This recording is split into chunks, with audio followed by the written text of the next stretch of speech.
જય શ્રી કૃષ્ણ દર્શક મિત્રો, મારી યુટ્યુબ ચેનલ અમૃતવાણીમાં આપ સૌનું હાર્દિક સ્વાગત છે। આજે આપણે આ વિડીયોમાં સાંભળીશું શ્રીમદ ભાગવત કથા। શ્રી ગોવર્ધનનાથ કી જય, શ્રી વલ્લભાધીશ કી જય, શ્યામ સુંદર શ્રી યમુને મહારાણી કી જય, ભાગવત ભગવાન કી જય। આપણા કેટલાય પુણ્યના ઉદય થયા હશે ત્યારે આપણે ભાગવત કથાનું શ્રવણ કરીએ છીએ। આનાથી મોટી ઠાકોરજીની આપણા ઉપર બીજી કઈ કૃપા હોઈ શકે। આપણે 1 થી 12 સ્કંધોનું શ્રવણ અને પઠન કરવાના છીએ। જે વારે આપણે ભાગવત કથાનું શ્રવણ કર્યું એ વારે જેટલા પણ અગાઉ પાપ થયા હશે તે બધા જ નષ્ટ પામશે। રવિવારે ભાગવત કથાનું શ્રવણ કર્યું એટલે તમામ રવિવારના પાપ નષ્ટ થઈ જાય છે। એટલે આપણે એક પણ દિવસ ચૂક્યા વગર કથાનું રસપાન કરીશું। એક વૈષ્ણવના ઘરે જન્મ લેવો એ બહુ મોટી સૌભાગ્યની વાત છે। એ તમે ગયા જન્મમાં અનેક પુણ્યો કર્યા હશે એનું પ્રમાણ છે કે તમારો જન્મ વૈષ્ણવ કુળમાં થયો છે। ભાગવતમાં જ્યારે આપણે કથા શ્રવણ કરીશું ત્યારે એવી ઘણી માતાઓની કથા આવશે જેના કુખે ભગવાને જન્મ લીધો। એવી ધન્ય માતાઓ જે ભગવાનની માં કહેવાય। ઘણી એવી માતાઓની પણ કથા છે જેના કુખે ભક્તો જન્મ્યા। ભગવતીઓનો જન્મ જેની કુખે થયો, પરંતુ આપણે જેની કથા સાંભળવા જઈ રહ્યા છીએ, જે પરીક્ષિત રાજા ભાગવત કથા શ્રવણ કરી તેના જીવનનો ઉદ્ધાર કર્યો, એ માની કુખે ભગવાન પણ આવ્યા અને ભક્ત પણ આવ્યા। એવા આ પુત્ર પરીક્ષિતની કથા છે। નિમિત્ત બનશે પરીક્ષિત રાજા, પણ એનો પ્રસાદ આપણને બધાને મળશે। ભગવાનની વાણી એ કોઈ વ્યક્તિ કે કાળ માટે નથી હોતી, એ શાશ્વત હોય છે અને બધા માટે હોય છે। ગીતાજી માટે અર્જુન નિમિત્ત બને, પણ ગીતાજી માત્ર એક અર્જુન માટે થોડા કહે છે, એ તો આપણા બધા માટે છે। ગીતાજીની જેટલી જરૂર અર્જુનને નહોતી એનાથી વધારે આ કળીકાળમાં આપણને છે। આપણને પ્રશ્ન થાય કે ભાગવતનું પરમ ફળ શું છે? તો આ બધા જ વિષયો આપણે ભૂલી જઈને કેવળ ને કેવળ ભગવાનને જ યાદ રહે એ જ ભાગવતનું પરમ ફળ છે। ભગવાન સિવાય અન્ય સર્વે વિષયોની વિસ્મૃતિ થઈ જાય અને માત્ર ભગવતમય બની અને ભક્તિમય બની જઈએ, એ જ ભાગવતનું પરમ ફળ છે। પ્રભુને સાંભળવાનો અને સમજવાનો અવસર એટલે ભાગવત કથા। ભાગવતજીની સમાનતા શ્રીનાથજી સાથે કરવામાં આવી છે। વેદમાં પરમાત્માના 12 અંગો કહ્યા છે। દ્વાદશંગ વહ પુરુષ અને ભાગવત પણ 12 સ્કંધ વાળું છે। શ્રીનાથજી સાથે મહાપ્રભુજીએ સમાનતા કરે છે। પહેલો અને બીજો સ્કંધ એટલે શ્રીનાથજીના બંને ચરણ, ત્રીજો અને ચોથો સ્કંધ એટલે શ્રીનાથજી બાવાના બંને બાહુ, પાંચમો અને છઠ્ઠો સ્કંધ એટલે બંને જંઘાઓ, સાતમો સ્કંધ એટલે શ્રીનાથજી બાવાનો મુષ્ટિકા વાળો હાથ, આઠમો અને નવમો સ્કંધ શ્રીનાથજીના બંને વક્ષસ્થળ, 10મો સ્કંધ શ્રીનાથજીનું હૃદય, 11મો સ્કંધ શ્રીનાથજીનું મસ્તક અને 12મો સ્કંધ એટલે શ્રીનાથજી બાવાનો ઊંચો ઉઠેલો હાથ, જે ઊંચો હાથ કરીને શ્રીનાથજી બાવા ભક્તોને પોતાની નિકટ બોલાવે છે। સ્કંધ 10મો નિરોધ લીલા પૂર્વાર્ધ ભાગ 3 અરિષ્ટવધ અને અક્રૂરનું વ્રજ ગમન। શ્રી સુખદેવજી બોલ્યા, એકવાર બળદનું રૂપ ધારણ કરી કંસનો મોકલેલ અરિષ્ટાસુર નામનો એક મહાશક્તિશાળી દૈત્ય વ્રજમાં આવ્યો। એના ચાલવાથી જ પૃથ્વી ધ્રુજવા લાગતી અને ઉપર ઉઠેલા પૂંછડાથી વૃક્ષો અને શિંગડાથી પર્વતો તૂટી પડવા લાગ્યા। તેની ભયંકર ગર્જનાથી સ્ત્રીઓ અને ગાયોના ગર્ભ પડી ગયા। એને જોતા જ ભયભીત વ્રજવાસીઓ કૃષ્ણના શરણે ગયા। ત્યારે કૃષ્ણે તેને આશ્વાસન આપતા કહ્યું, તમે સહેજ ભયભીત બનો નહીં, હું તમને એનાથી છુટકારો અપાવીશ। આમ કહી કૃષ્ણે પોતાના બંને હાથ ફેલાવી અરિષ્ટાસુરને પડકાર ફેંક્યો। એ દૈત્ય ક્રોધથી પોતાના પગની ખરીઓથી ધરતી ઉખાડતો અને ફૂંફાડા મારતો વ્રજની શસ્ત્ર ગતિથી પોતાના શિંગડા નમાવી કૃષ્ણ તરફ ઘસ્યો।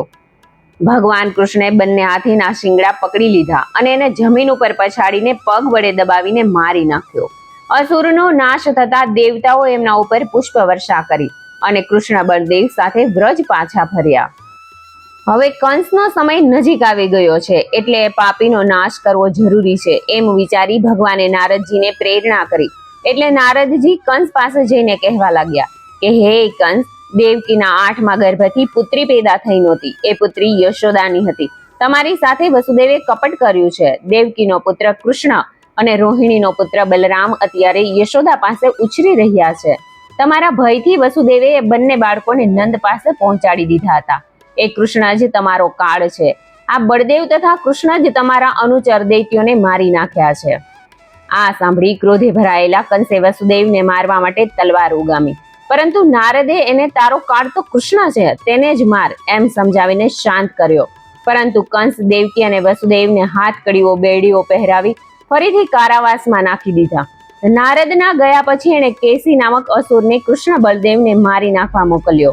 ત્યારબાદ એણે નારદે કહેલી બધી વાતો પોતાના મંત્રીઓને જણાવી અને નિર્ણય કર્યો કે કૃષ્ણ બળદેવને મથુરા બોલાવી કુસ્તીમાં પહેલવાનો સાથે મલ્લયુદ્ધ કરાવીને અથવા તો હાથી વડે કચડીને ગમે તે રીતે મારી નાખવા જોઈએ.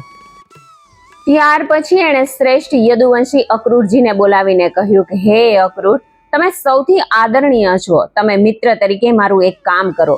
તમે વ્રજ જાઓ અને નંદજીના પુત્રો કૃષ્ણ અને બળદેવને બંનેને રથમાં બેસાડીને અહીં લઈ આવો. મેં સાંભળ્યું છે કે બંને મારા કાળ છે, એટલે અહીં આવતા જ હું એમને આ કુવલિયા પીઠ હાથી વડે કચડી નખાવીશ.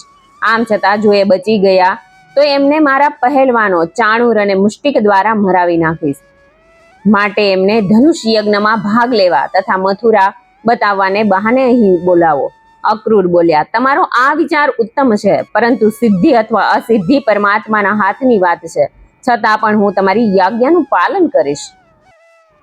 કેશી અને વ્યોમાસુર ઉદ્ધાર. શ્રી સુખદેવજી બોલ્યા, કંસે મોકલેલો કેશી નામનો દૈત્ય મહાકાય ઘોડાનું રૂપ લઈ ભયંકર હણહણાટી કરતો પગ વડે જમીનને ખોદતો વ્રજમાં પહોંચ્યો. એનો અવાજ સાંભળી આખું વ્રજ ગામ ભયભીત બનીને નાસભાગ કરવા લાગ્યું. કૃષ્ણને આ વાતની જાણ થતા તેમણે એમની સામે જઈને પડકાર કર્યો. એટલે દૈત્ય ભયાનક ગર્જના કરતો મુખ પહોળું કરી એમની તરફ ઘસ્યો. કૃષ્ણે પોતાના હાથ એના પહોળા થયેલા મુખમાં નાખી દીધો. તેણે કૃષ્ણના હાથને ચાવવાનો પ્રયત્ન કર્યો, પણ ભગવાનનો હાથ વજ્ર જેવો બની ગયો હોય તેના બધા દાંત પડી ગયા અને પછી ભગવાનનો હાથ આગળ આગળ વધતો ગયો. એનો શ્વાસ રૂંધાતો ગયો અને આંખો ફાટી ગઈ. છેવટે એ મૃત્યુ પામીને નીચે ઢળી પડ્યો. ભગવાને એના મુખમાંથી પોતાનો હાથ પાછો ખેંચી લીધો. ભગવાનનું આ પરાક્રમ જોઈ બધા આશ્ચર્યચકિત બની ગયા અને તેમની પ્રશંસા કરવા લાગ્યા. દૈત્યના નાશથી નિર્ભય બનેલા ગોવાળો ફરીથી પોતાની ગાયો ચરાવવા લાગ્યા. એકવાર ગાયો ચરાવવા ગયેલા કૃષ્ણ ગોવાળિયાઓ સાથે સંતાકુકડી રમી રહ્યા હતા. ત્યારે કંસે મોકલેલો મય દાનવનો પુત્ર મહામાયાવી વ્યોમાસુર પણ રૂપ બદલી એમની સાથે ભળી ગયો. અવસર મળતા જ એને સંતાકુકડીની રમત રમતા અનેક ગોવાળોને ઉપાડી લઈ ગુફામાં બંધ કરી દીધા અને ગુફાના મુખ આગળ એક મોટી પથ્થરની શિલા મૂકી અને એનું મુખ બંધ કરી દીધું. કૃષ્ણ એની ચાલાકી જાણી ગયા. જ્યારે ફરીથી ગોવાળોને લઈ જવા લાગ્યો ત્યારે કૃષ્ણ એને પકડી જમીન ઉપર જોરથી પછાડ્યો. આથી દૈત્ય પોતાના વાસ્તવિક રૂપમાં આવી પોતાની જાતને કૃષ્ણથી છોડાવવા ધમ પછાડા કરવા લાગ્યો. પરંતુ ભગવાને એને એવો સકંજામાં લીધો કે એમાં એને સફળતા મળી નહીં અને એને નીચે પડી કૃષ્ણ એનો ગળું દબાવીને મારી નાખ્યો. ત્યારબાદ એમણે અન્ય ગોવાળો સાથે મળીને ગુફામાં બંધ ગોવાળોને મુક્ત કર્યા હતા. અક્રૂરની વ્રજ યાત્રા. શ્રી સુખદેવજી બોલ્યા કે હે પરીક્ષિત, કંસની આજ્ઞા મળતા જ બીજી સવારે અક્રૂરજી વ્રજ તરફ ચાલી નીકળ્યા. એ મનોમન વિચાર કરવા લાગ્યા. લાગે છે કે મેં પૂર્વ જન્મમાં કોઈ ભારે તપ અથવા દાન વગેરે કર્યું હશે, જેથી આજે મને ભગવાન કૃષ્ણના દર્શન થશે. આજે મારો જન્મ સફળ થઈ જશે. આમ ચિંતનમાં ડૂબેલા અક્રૂરજી સંધ્યા સમયે વ્રજ પહોંચ્યા. ત્યાં તેમણે સેંકડો પદ્મ ચિહ્નો જોયા. પદ્મ, અંકુશ વગેરે શુભ લક્ષણો વાળા કૃષ્ણના ચરણ ચિહ્નો જોઈ એમની આંખોમાં આંસુ આવી ગયા. શરીરમાં રોમાંચ ફેલાઈ ગયો અને તે ભૂમિ ઉપર આ તો મારા વહાલા પ્રભુ કૃષ્ણના ચિહ્નો છે એમ બોલતા રેતમાં આળોટવા લાગ્યા. ત્યારબાદ ગૌશાળામાં પિતાંબરધારી કૃષ્ણ તથા નીલાંબરધારી બળદેવને જોઈ એમણે બંનેના ચરણોમાં પ્રણામ કર્યા. ભગવાન દર્શનની પ્રસન્નતાથી એમનું ગળું ભરાઈ આવ્યું. થોડા સમય સુધી તો એમના મુખમાંથી એક શબ્દ પણ નીકળી શક્યો નહીં. એમની આવી દશા જોઈ કૃષ્ણે ખેંચીને તેમને પોતાને ગળે લગાવી દીધા. ત્યારબાદ બલદેવ કૃષ્ણ એમને પોતાના ઘરે લઈ ગયા અને એમનું ઉચિત સ્વાગત કર્યું. કૃષ્ણ બલરામનું મથુરાગમન. શ્રી સુખદેવજી બોલ્યા, સ્વાગત કર્યા બાદ શ્રી કૃષ્ણે અક્રૂરજીને તેમના સંબંધીઓના કુશળ અને તેમના આવવાનું કારણ પૂછ્યું. ત્યારે અક્રૂરજીએ નારદે કંસને કરેલી વાત, વસુદેવ દેવકીને કારાવાસમાં નાખવા બાબતે કંસનું યાદવો સાથે વેર તથા તેમની યોજના વગેરેના વિષયમાં બધું જ જણાવી દીધું. આ સાંભળી શ્રી કૃષ્ણ મંદ મંદ હસવા લાગ્યા. પછી અક્રૂરે નંદ બાબાને કંસની આજ્ઞા જણાવી. નંદ બાબા ગોવાળોને કહેવા લાગ્યા, તમે લોકો તમારા રથ તૈયાર કરી લો અને દૂધ વગેરે ભેગું કરી લો. આવતીકાલે મથુરા જવાનું છે. શ્યામ સુંદર કૃષ્ણ અક્રૂરજી સાથે મથુરા જવાના છે. તે વાત જાણી ગોપીઓને ભારે દુઃખ થયું. વ્યથાથી એમના ચહેરા કરમાઈ ગયા. એ કૃષ્ણની લીલાઓનું સ્મરણ કરી એમની ચર્ચા કરવા લાગી. એ ક્યારેક આંસુ વહાવતી, તો ક્યારેક વિધાતાને દોષ આપતી, તો ક્યારેક અક્રૂરજીને ભાંડવા લાગતી. એટલું જ નહીં, એક લોક લાજ છોડી એમના વિરહની કલ્પનામાં હે ગોવિંદ, હે માધવ, હે દામોદર, અમને છોડીને ના જાઓ, તમારા વિરહમાં અમે મરી જઈશું કહેતી રડવા લાગી. બીજી સવારે કૃષ્ણ બલરામને લઈ અક્રૂર ચાલી નીકળ્યા. એમની પાછળ પાછળ દૂધ, દહીં વગેરેથી ભરેલ ગોવાળોના રથ ચાલવા લાગ્યા. રડતી કકડતી ગોપીઓ એમની પાછળ પાછળ દોડવા લાગી. એ કૃષ્ણના સંદેશની પ્રતીક્ષા કરતી રહી હતી. ભગવાને એમને કહ્યું કે હે ગોપીઓ, તમે રડો નહીં. હું મારા પ્રાણ તમને સોંપીને ફક્ત શરીરને જ લઈ જાઉં છું. મારા પ્રાણનું તમે રક્ષણ કરજો. હું જરૂર પાછો આવીશ. આ સાંભળી ગોપીઓને શાંતિ થઈ અને ભગવાનના રથને આંખોથી ઓझલ થાય ત્યાં સુધી જળવત બની એકટસે જોતી રહી અને પછી નિરાશ થઈ ભારે હૈયે પાછી ફરી. શ્રી કૃષ્ણ અને બલદેવજી યમુના તટ ઉપર પહોંચ્યા અને અમૃત સમાન જળ પીને રથમાં બેસી ગયા. જ્યારે અક્રૂરજી યમુનામાં ડૂબકી મારી ગાયત્રીના જપ કરવા લાગ્યા. એ વખતે જળમાં એમને રામકૃષ્ણના દર્શન થયા. એમને આશ્ચર્ય થયું કે કૃષ્ણ બલરામ તો રથમાં બેઠા છે અને અહીં મને દર્શન થઈ રહ્યા છે. બહાર આવ્યા ને જોયું તો કૃષ્ણ બલરામ તો રથમાં બેઠા છે. ભક્તિભાવથી એમના શરીરમાં રોમાંચ ફેલાઈ ગયો અને ગદગદ વાણીથી સાક્ષાત ઈશ્વર માની ભગવાન કૃષ્ણની પ્રસન્નતા સાથે સ્તુતિ કરવા લાગ્યા. અક્રૂરજી બોલ્યા કે હે પ્રભુ, હું તમને પ્રણામ કરું છું. તમે અવિનાશી પુરુષોત્તમ છો. ચરાચર જગતના સૃષ્ટિકર્તા બ્રહ્માજી તમારા નાભી કમળથી જ પેદા થયા છે. હે હરિ, પંચતત્વ તથા ઇન્દ્રિયો તમારાથી જ પેદા થઈ છે. બ્રહ્મા વગેરે દેવતા પણ તમારો પાર પામી શકતા નથી. યોગી મહાત્મા તમારું જ ધ્યાન ધરે છે. કર્મ યોગી તમને જ પૂછે છે. જ્ઞાની જ્ઞાન યજ્ઞથી તમારું જ ભજન કરે છે. હે મત્સ્ય રૂપ, હે મધુકૈટભનો નાશ કરનારા, હે મંદ્રાચલ ધારણ કરનારા, તમને નમસ્કાર છે. હે વારાહ, હે નૃસિંહ, વામન, પરશુરામ, રામચંદ્ર, વસુદેવ, સંકર્ષણ વગેરે રૂપધારી હું તમને પ્રણામ કરું છું. હે વિજ્ઞાત મૂર્તિ, હું તમારા શરણે છું. મારી રક્ષા કરો. ત્યારબાદ સંધ્યા વંદન કરી અક્રૂર રથ ઉપર બેઠા. કૃષ્ણ એમને પૂછ્યું કે હે અક્રૂર કાકા, તમે જળ, પૃથ્વી, આકાશ વગેરેમાં કઈ આશ્ચર્યજનક વાત જોઈ?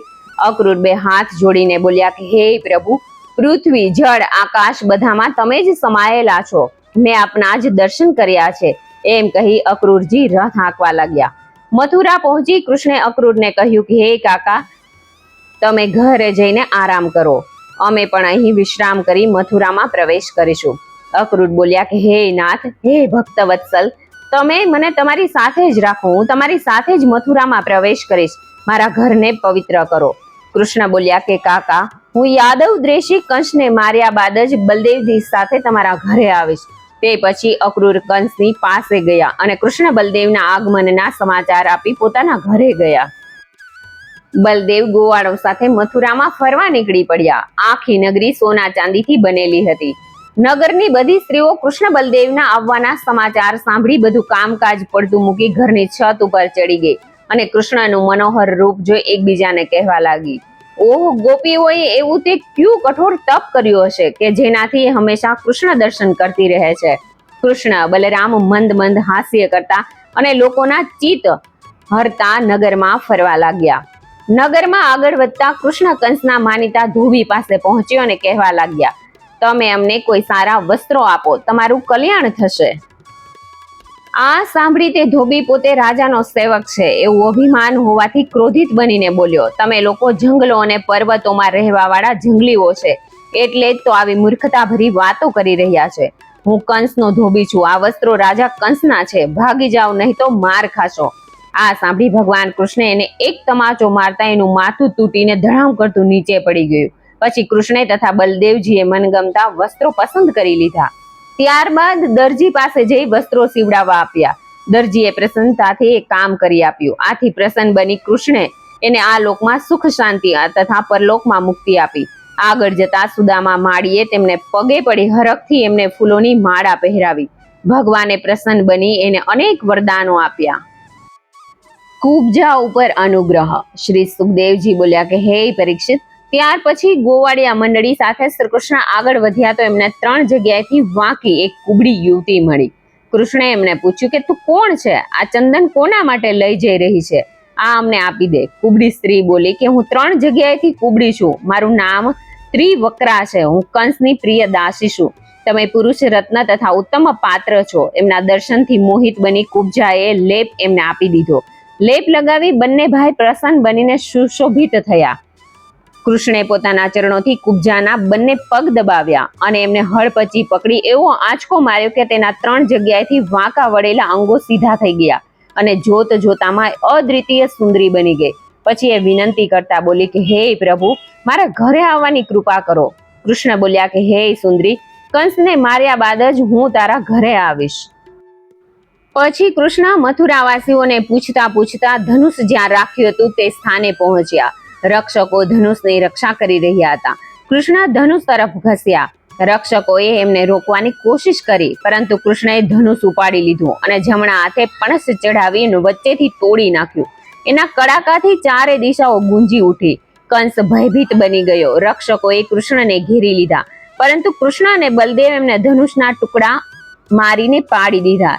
ત્યારબાદ બંને ભાઈઓ બહાર નીકળી નગરીની શોભા જોવા લાગ્યા. સૂર્યાસ્ત થતા બધા પોતાના નિવાસે જતા રહ્યા. ધનુષ તૂટવાથી ભયભીત બનેલા કંસને આખી રાત ઊંઘ આવી નહીં અને તે મૃત્યુ સૂચક અપશુકન દેખાવા લાગ્યા. પ્રાતઃ કાળે એને કુસ્તીનું આયોજન કરાવ્યું. રંગશાળા સજાવવામાં આવી. તુરહી વગેરે વાગવા લાગી. મંત્રીઓ સહિત કંસ એક ઊંચા સ્થાને બેઠો. નગારા વાગતા ગુરુઓની સાથે ચાણૂર, મુષ્ટિક, કુટ, શલ, તોશલ નામના મલ્લો રંગશાળામાં આવીને બેસી ગયા. કુવલિયાપીડ હાથીનો વધ. શ્રી સુખદેવજી બોલ્યા કે હે રાજન, નગારાનો અવાજ સાંભળતા જ કૃષ્ણ બલદેવ રંગશાળાના દ્વાર પર આવ્યા. ત્યારે કૃષ્ણએ જોયું કે કુવલિયાપીડ નામનો હાથી દ્વાર રોકીને ઊભો છે.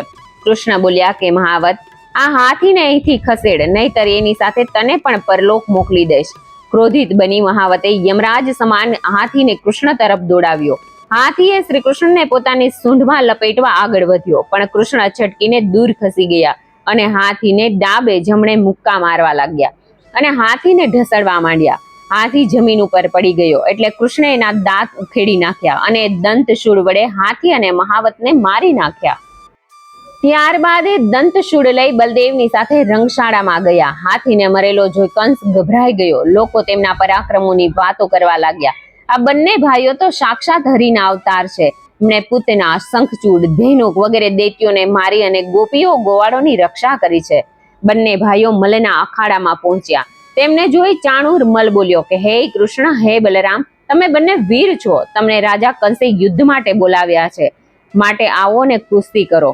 કૃષ્ણ બોલ્યા કે અમે પણ રાજા કંસના પ્રજાજન છીએ. તેમને પ્રસન્ન કરવા જોઈએ, પરંતુ અમે તો બાળકો જ છીએ. આ તો મલ્લોની સભા છે. અમારે લડવું યોગ્ય ગણાશે? ચાણૂર બોલ્યો કે કૃષ્ણ, તમે બાળક નથી. તમે અને બલદેવ મોટા મોટા વીરો કરતા પણ શ્રેષ્ઠ છો. તમે રમત રમતમાં જ કુવલિયાપીડ હાથીને મારી નાખ્યો, એટલે તમારે અમારા જેવા બળવાન સાથે જ લડવું જોઈએ. એટલે અધર્મ ગણાશે નહીં. મુષ્ટિક, ચાણૂર અને કંસનો વધ. શ્રી સુખદેવજી બોલ્યા કે હે રાજન, ત્યારબાદ કુસ્તી શરૂ થઈ. શ્રી કૃષ્ણ ચાણૂર સાથે તથા બલદેવ મુષ્ટિક સાથે લડવા લાગ્યા. બંને પ્રતિસ્પર્ધીઓ એકબીજાને હરાવવા દાવપેચ અજમાવવા લાગ્યા. નાના બાળકોને મોટા મોટા મલ્લો સાથે લડતા જોઈ નગરની સ્ત્રીઓ કહેવા લાગી કે આ કંસના સભાસદો મોટો અન્યાય ને અધર્મ કરી રહ્યા છે. ભારે ભરખમ શરીરવાળા પહેલવાનો સાથે બાળકોને યુદ્ધ લડાવી રહ્યા છે. એ જ વખતે કૃષ્ણે ચાણૂરને 2 હાથથી પકડીને ગોળ ગોળ ફેરવીને જમીન ઉપર પટકી દીધો. એક ભયંકર ધબાકો થયો. ચાણૂરના પ્રાણ નીકળી ગયા. આ બાજુ બલદેવે પણ મુષ્ટિકને જમીન ઉપર પછાડી તેના પ્રાણ હરી લીધા. બંને પહેલવાનો મરતા કુટ નામનો પહેલવાન મેદાનમાં આવ્યો. બલદેવે એને જમણા હાથના મુક્કાથી જ મારી નાખ્યો. ત્યારબાદ શલ, તોશલ નામના મલ્લો આવ્યા. કૃષ્ણે એમને પગની ઠોકરથી જ મારી નાખ્યા. 5 મહાબળવાન મલ્લોના મોત થતા બાકીના મલ્લો પ્રાણ બચાવવા માટે અખાડામાંથી નાસી ગયા. આ જોઈને ક્રોધિત થયેલો કંસ બોલી ઉઠ્યો કે આ ઉદંડ વસુદેવના પુત્રોને નગરની બહાર કાઢી મૂકો, ગોવાળોનું ધન લૂંટી લો, નંદને બાંધી દો, વસુદેવ તથા મારા પિતા ઉગ્રસેનને મારી નાખો. કંસ આ રીતે જોર જોરથી બૂમો પાડી રહ્યો હતો. ત્યાં જ શ્રી કૃષ્ણ કૂદકો મારીને મંચ ઉપર પહોંચી ગયા. પોતાના કાળને સામે જોઈ ક્રોધિત થયેલા કંસે પોતાની ઢાલ તલવાર લઈ કૃષ્ણ ઉપર હુમલો કર્યો. પણ શ્રી કૃષ્ણે કંસની ઢાલ તલવાર છીનવી લઈ એના વાળ પકડીને જમીન ઉપર પટકી દીધો અને એમની ઉપર મુક્કા મારવા લાગ્યા. કંસ તત્કાળ પરલોક સીધાવી ગયો. કંસ હંમેશા કૃષ્ણથી ભયભીત બની ઉઠતા, બેસતા, ખાતા, પીતા, ઊંઘતા, જાગતા હંમેશા એમનું જ નામ લેતો હતો. એટલે આ ચિંતનના ફળ સ્વરૂપે મૃત્યુ થતા એને દુર્લભ કૃષ્ણ સ્વરૂપો પ્રાપ્ત થયું. કંસનું મૃત્યુ થતા એનો કંક વગેરે 8 ભાઈઓ મોટા ભાઈના મૃત્યુનો બદલો લેવા માટે કૃષ્ણ બલદેવ તરફ ઘસ્યા, પણ બલદેવે હળ તથા મસૂડ વડે એમને મારી નાખ્યા. કંસની રાણીઓ પતિના શરીરને વળગીને વિલાપ કરવા લાગી. ભગવાન કૃષ્ણ એને સાંત્વનો આપીને સમજાવી. ત્યારબાદ મૃતકોનો દાહ સંસ્કાર થયો. પછી પોતાના માતા પિતા વસુદેવ દેવકીને કારાવાસમાંથી મુક્ત કરાવ્યા હતા. શ્રી કૃષ્ણ અને બલરામનું યજ્ઞોપવિત. શ્રી સુખદેવજી બોલ્યા કે હે પરીક્ષિત, ત્યારબાદ બલરામ અને કૃષ્ણ માતા પિતાને કહેવા લાગ્યા કે હે માતાજી, હે પિતાજી, અમને જન્મ આપવા છતાં તમને અમારા તરફથી કોઈ સુખ મળ્યું નથી.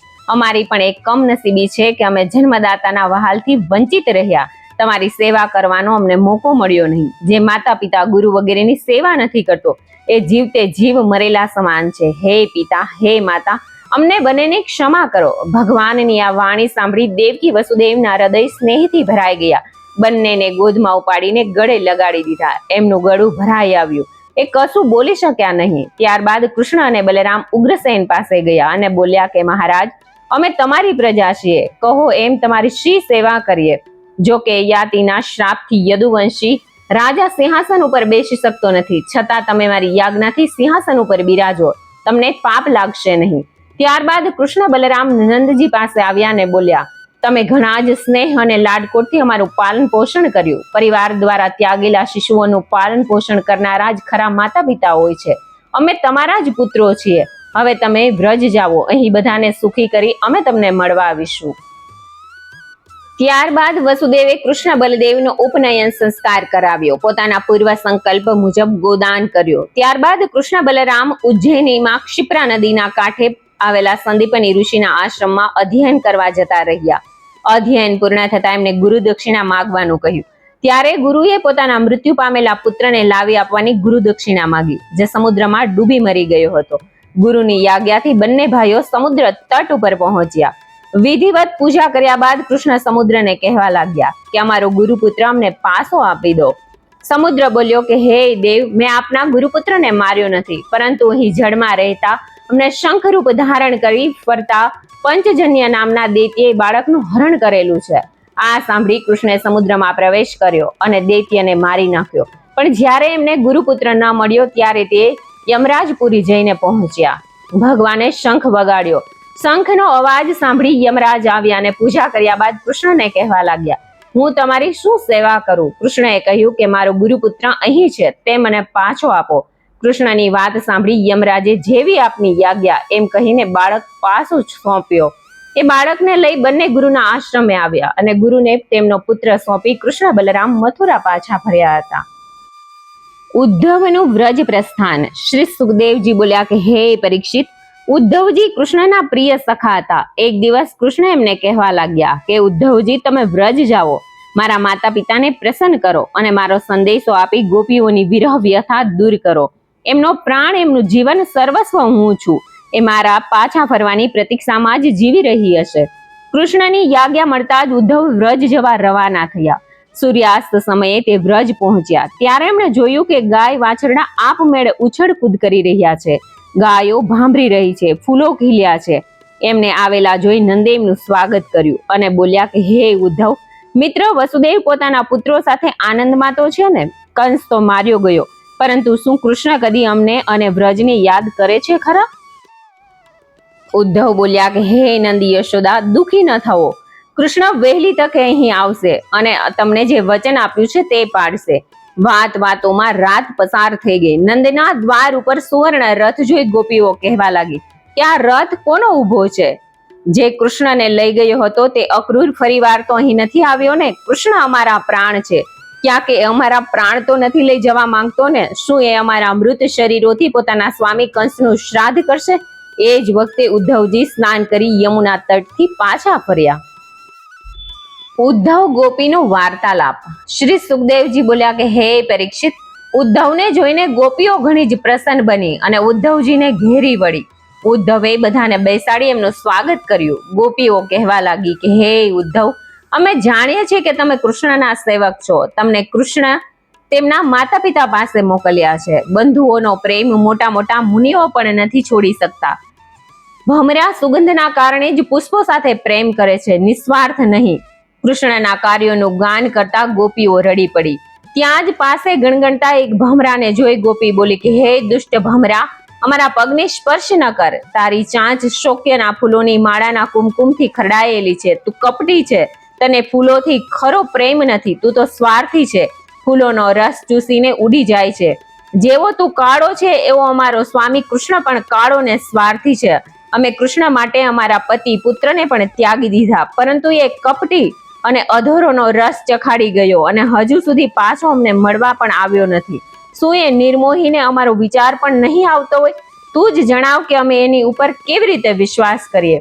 રામ અવતારમાં એમણે બાલીને સંતાઈને માર્યો. પોતાની પત્નીને કારણે શૂર્પણખાના નાક કાન કાપી નાખ્યા. વામન અવતારમાં છળથી બલિવધ કર્યો. એકવાર પણ જે એમની સંગત કરે છે તે એમને છોડી શકતો નથી. હે ભમરા, શું તને કૃષ્ણે મોકલ્યો છે? તું શું ઈચ્છે છે? ગોપીઓની વાત સાંભળી ઉદ્ધવજી એમણે કૃષ્ણનો સંદેશો આપતા બોલ્યા કે હે ગોપીઓ, કૃષ્ણએ કહ્યું છે કે તમારો મારી સાથે કદી વિયોગ નથી. હું બધી જગ્યાએ હાજર છું. હું જ માયાથી ઇન્દ્રિયો અને વિષયોનો આશ્રય બનું છું. હું જ વિશ્વને રચું છું અને હું જ સંહાર કરું છું. આત્મા સર્વથા શુદ્ધ છે, એ અખંડ અનંત છે. જો મનુષ્ય પોતાના મનને વશ કરી લે તો મન વિષયો તરફ નથી દોડતું. હે ગોપીઓ, એટલા માટે તમારાથી હું દૂર રહું છું. તમારું મન મારામાં લાગેલું રહે. તમે જાણો છો કે રાસ મહોત્સવમાં તમે મારું ચિંતન કરતી મારામાં લીન બની ગઈ હતી.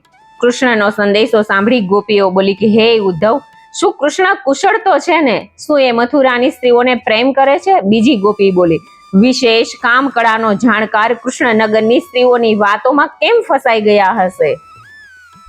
ગોપીઓની કૃષ્ણ પ્રત્યેની પ્રેમ વિહવળતા તથા આવી અધીરતા જોઈ એમને પ્રણામ કરતા ઉદ્ધવ બોલ્યા કે કૃષ્ણ ભગવાનને આ રીતે પ્રેમ કરનારી ગોપીઓનો જન્મ ધન્ય છે. હું વ્રજની આ સ્ત્રીઓની ચરણ વંદના કરું છું. થોડા દિવસો સુધી વ્રજમાં રહ્યા બાદ નંદજી ગોપીઓની આજ્ઞા લઈ ઉદ્ધવ મથુરા જતા રહ્યા. એ સમયે એમને અનેક ભેટો આપવામાં આવી. આંખોમાં આંસુ ભરી નંદ વગેરે ગોવાળો બોલ્યા કે હે ઉદ્ધવજી, અમારો જન્મ ભલે ગમે ત્યાં થાય, અમારું મન હંમેશા શ્રી કૃષ્ણના ચરણોમાં જ લાગેલું રહે. આ જ અમારી ઈચ્છા છે. મથુરા જઈ ઉદ્ધવે કૃષ્ણને પ્રણામ કરી વ્રજવાસીઓની અનુપમ ભક્તિનું વર્ણન કરતા બધી ભેટો એમને અર્પિત કરી હતી. કુબ્જા અક્રૂર ઉપર કૃપા. શ્રી સુખદેવજી બોલ્યા કે હે રાજન, એક વખત ભગવાન શ્રી કૃષ્ણ તેમને મળવાની પ્રબળ ઈચ્છા ધરાવતી કુબ્જાના ઘરે તેમનું પ્રિય કરવા ગયા. પ્રભુને પોતાના ઘરે પધારેલા જોઈ કુબ્જાએ પ્રસન્નતાથી એમનું સ્વાગત કર્યું. ઉબટન વગેરે સુગંધિત પદાર્થો લઈ કૃષ્ણની પાસે આવી. લજ્જા અને શંકાયુક્ત મુખવાળી કુબ્જાનો હાથ પકડી કૃષ્ણે એને સૈયા ઉપર બેસાડી.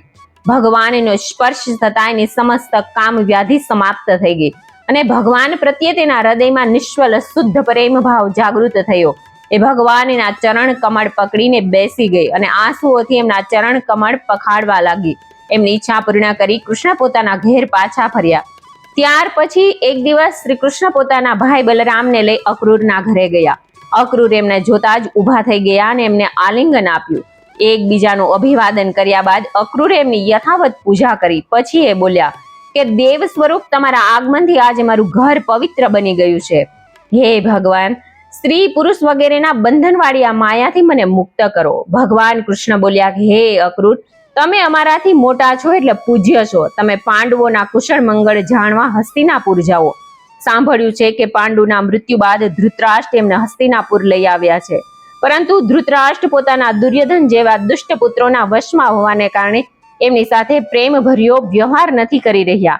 માટે તમે તપાસ કરીને ખરી હકીકત જાણી લાવો, પછી આપણે એમના કલ્યાણ માટે કંઈક ઉપાય કરીશું.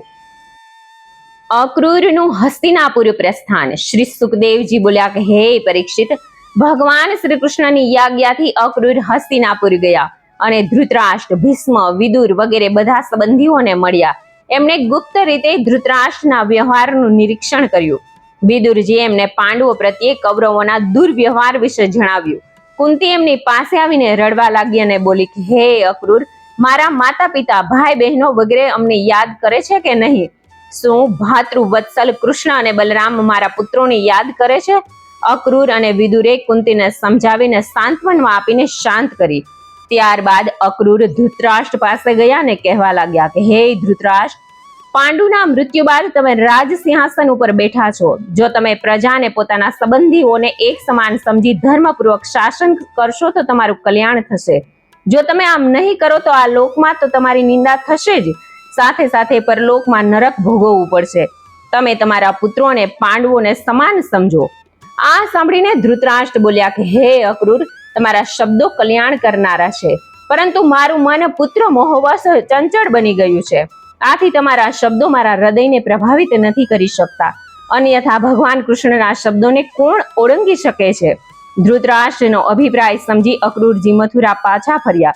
એમણે હસ્તિનાપુરની સાચી પરિસ્થિતિ કૃષ્ણ તથા બલરામને કહી સંભળાવી હતી. ઇતિ શ્રી શ્રીમદ ભાગવતમાં 10મો સ્કંધ પૂર્વાર્ધ સમાપ્ત. જય શ્રી કૃષ્ણ. જય શ્રી વિષ્ણુ ભગવાન. મને સાંભળવા માટે ધન્યવાદ.